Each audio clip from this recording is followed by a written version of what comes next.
All right, what's up everyone? Morey Croson here from the Performance Lab in California, and we have another new breakdown for you today. And the reason I wanted to make it so we have the video as well, one, I wanted to show you a little bit more of the lab. I know I just got a good workout in. I'm ready to deliver some excellent content for you guys. The big thing that we're going to be talking about is going to be the big problem or the big reason why you're not reaching the top sprinting goals, right? Your top sprinting speeds, your top potential. The biggest mistake that I'm seeing between average runner and a top level runner, right? What is the biggest mistake you're making?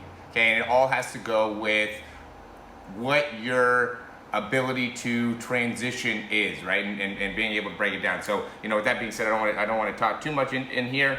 I want to get right into actually showing you guys what I'm talking about. So a person here on the left is going to be, what the normal sprinter would be. And then we got Mark Fields on the right and what we're really trying to work on. So notice here with Mark Fields, okay, so we're going to look at the time spent off the ground, the transition. So we broke the transition phase up into two phases. The reason why we did that is because a lot of times what ends up happening is you spend about 0.34 is really good. 0.34 to 0.32. That's in terms of what top precedent is, if you can get to that 0.32 to 0.34, you're in a really good spot, okay? That's a lot of time though to be able to, because we're talking about hundreds of seconds, right? So essentially that's 32 or 34 hundredths of seconds that we can work on improving or maximizing. So we want to be able to see, is that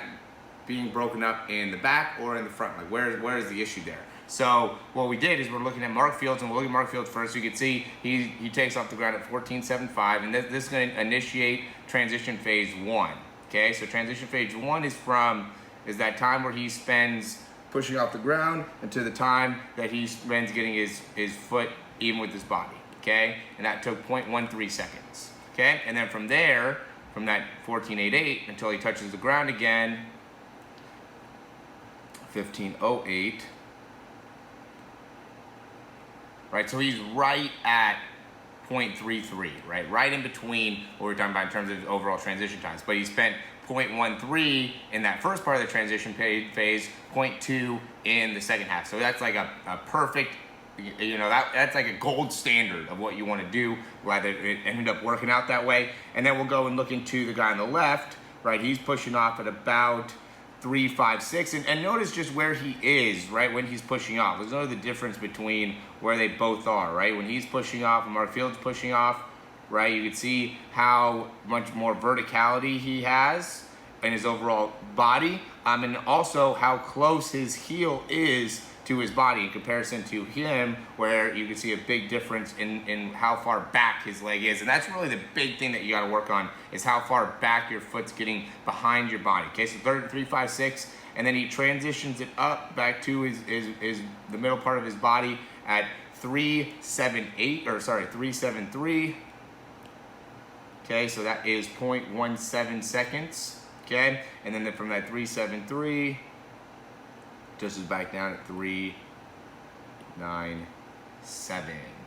right? So he actually spends how much time here? He actually spends 41 seconds off the ground, right? And he spends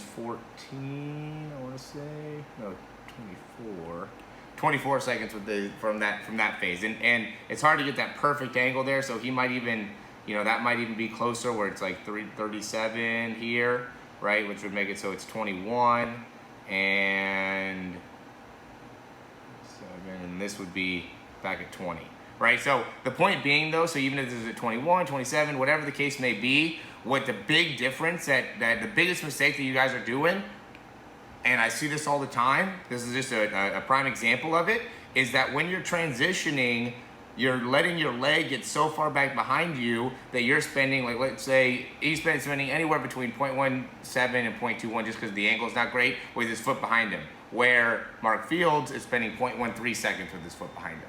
So point being is you're spending so much time with your foot back behind you that you're not actually allowing yourself to gain any ground within your steps, right? So now Mark Fields is spending 0.2 seconds with his foot out in front of him, where he is actually spending about 0.2 seconds, you know, anywhere between 0.18 and, 0.18 and 0.2 seconds with his foot out in front of him, right? So he's spending about the same amount of time, where Mike Fields is spending almost double the amount of time, or at least, you know, 80% more time with his feet out in front of him, right, than he is in comparison to him, where he's spending about the same amount of time with his foot behind him, his foot in front of him.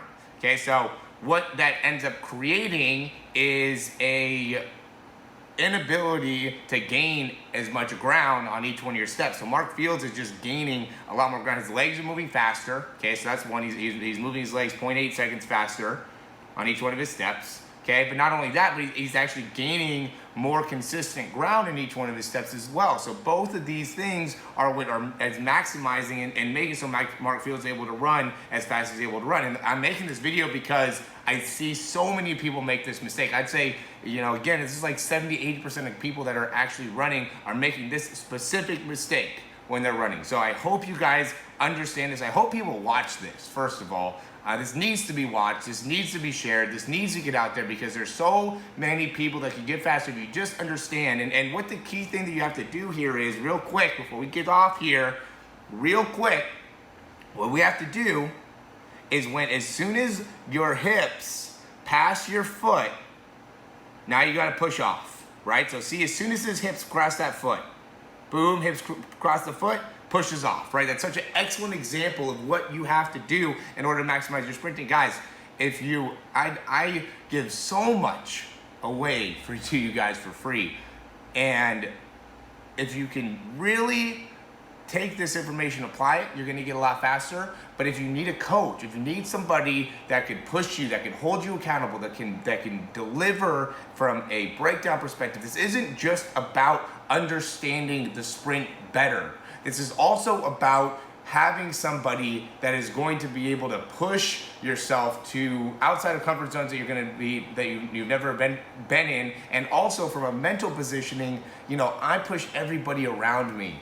This is no games anymore. Once you join and are part of the Performance Lab of California, it is no more games. We are about business. We're about results. We're about getting freaking people faster. We're about throwing the ball further. We're about making people stronger. We're about making people more powerful. We're about making people more flexible. We're doing all of that within our programs, and we're holding every single one of us accountable within the actual organization, as well as the people that are in the programs. This is not just a one-man show of somebody trying to help out. This is a whole organization of people that are holding ourselves to the highest standards of delivering results, and you guys are really not connecting to that, or you would be participating with it more.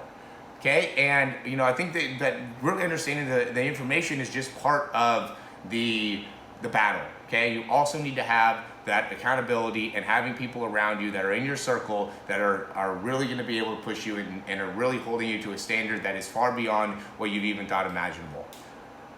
Click the links below. Let's get started. Let's hop on the phone. Let's get this thing underway. Talk to you guys soon. Thank you so much for watching this video. I hope you really enjoyed it. And if you did, you can subscribe down below, and that way you can get updates on any of the new videos that we get. Also, if you want to, you can check out some of our other breakdowns for speed and throwing. We have exercises, also jumping mechanics videos, a lot of great stuff within our channel. Hope you enjoy.